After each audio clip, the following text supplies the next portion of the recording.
Abril Cespedes is a recent addition to the United Martial Arts competition team who goes around the United States competing in national taekwondo competitions. To get where she is at right now, she has not only had to overcome many obstacles that came in her way, but also trained many long hours to make up for her lack of experience in the ring.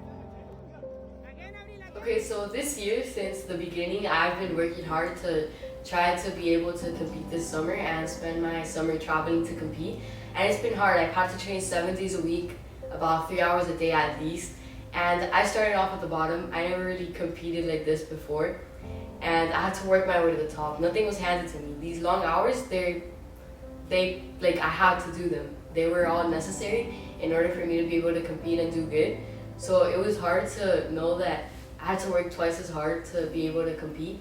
But I ended up proving to my coach that I was ready. I was ready for it. I could do it, and I ended up showing that the long hours of training every single day, they paid off. Although Abril had no experience in any big competitions and heavily doubted herself, she was able to prove to herself and her coach that all the hard work paid off after bringing home 3 medals. So my first competition was a national competition, and I thought because every other fighter had experience over me, they had traveled before, that I was downgraded, that I wasn't at their level yet. But getting gold, it really just showed not only to my coach but to me that I could do it, and I didn't need the experience the other fighters had to be just as great.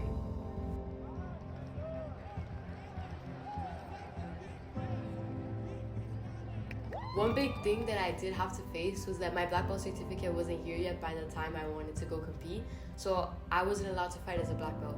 And it kind of felt like all these hours, they were not as much, because it felt like I didn't earn anything. I was just going to fight a lower level, and I felt discouraged by that at first, because I've trained since I was 5 years old to be able to be a black belt, and now I can't even fight as a black belt.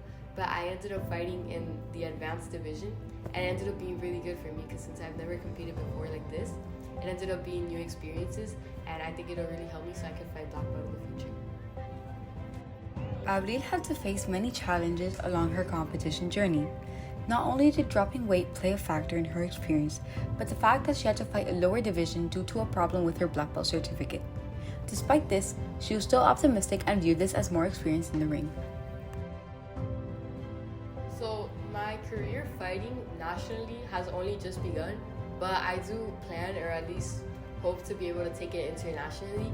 Like next year, one of the biggest competitions I hope to qualify for is Cadet Worlds, which is one of the biggest competitions internationally for people my age, my division. But after that, I plan to study and try to take myself into coaching. Since her competition journey has just begun, Abril hopes to begin to compete internationally and qualify for bigger competitions in the next few years, and hopefully start coaching at the age of 18. Signing off for Firebird TV, I'm Camila Cespedes reporting.